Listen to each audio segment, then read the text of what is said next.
as she dished out a makeshift lunch of corned beef sandwiches and orange squash on the lawn. "Wasn't Olivia the afterthought?" Sylvia said to no one in particular, and Rosemary frowned at her eldest daughter as if she'd just noticed her for the first time. Sylvia, 13, and until recently an enthusiastic child, many people would have said over-enthusiastic, promised to be a mordant cynic in her teenage years. Gawky, bespectacled Sylvia. Her teeth, recently caged in ugly orthodontic braces, had greasy hair, a hooting laugh, and the long, thin fingers and toes of a creature from outer space. Well-meaning people called her an ugly duckling, said to her face as if it was a compliment, which was certainly not how it was taken by Sylvia. Imagining a future Sylvia casting off her braces, acquiring contact lenses and a bosom, and blossoming into a swan. Rosemary did not see the swan in Sylvia, especially when she had a shred of corned beef stuck in her braces. Sylvia had recently developed an unhealthy obsession with religion, claiming that God had spoken to her. Rosemary wondered if it was a normal phase that adolescent girls went through, if God was merely an alternative to pop stars or ponies. Rosemary decided it was best to ignore Sylvia's tete-a-tetes with the Almighty, and at least conversations with God were free, whereas the upkeep on a pony would have cost a fortune. And the peculiar fainting fits that their GP said were on account of Sylvia outgrowing her strength, a medically dubious explanation if ever there was one, in Rosemary's opinion. Rosemary decided to ignore the fainting fits as well. They were probably just Sylvia's way of getting attention.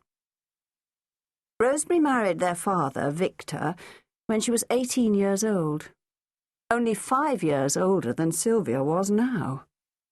The idea that Sylvia might be grown up enough in 5 years' time to marry anyone struck Rosemary as ridiculous, and reinforced her belief that her own parents should have stepped in and stopped her marrying Victor, should have pointed out that she was a mere child and he was a 36-year-old man. She often found herself wanting to remonstrate with her mother and father about their lack of parental care, but her mother had succumbed to stomach cancer not long after Amelia was born, and her father had remarried and moved to Ipswich, where he spent most of his days in the bookies and all of his evenings in the pub.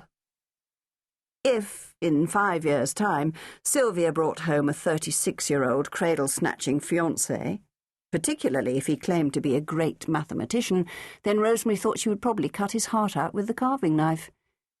This thought was so agreeable that the afterthought's enunciation was temporarily forgotten, and Rosemary allowed them all to run out to the ice cream van when it declared its own melodic arrival in the street.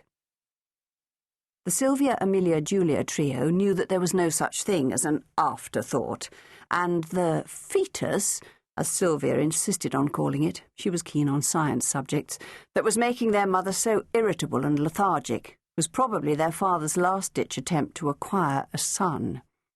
He was not a father who doted on daughters.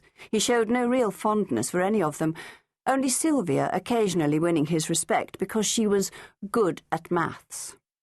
Victor was a mathematician and lived a rarefied life of the mind where his family were allowed no trespass. This was made easy by the fact that he spent hardly any time with them. He was either in the department or in his rooms in college, and when he was home he shut himself in his study, occasionally with his students, but usually on his own.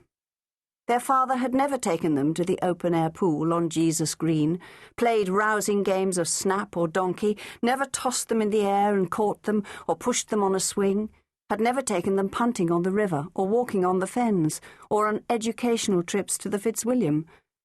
More like an absence than a presence. Everything he was, and was not, was represented by the sacrosanct space of his study. They would have been surprised to know that the study had once been a bright parlour, with a view of the back garden, a room where previous occupants of the house had enjoyed pleasant breakfasts, where women had whiled away the afternoons with sewing and romantic novels, and where in the evenings the family had gathered to play cribbage or Scrabble while listening to a radio play. All of these activities had been envisaged by a newly married Rosemary when the house was first bought, in 1956 at a price way beyond their budget. But Victor immediately claimed the room as his own, and somehow managed to transform it.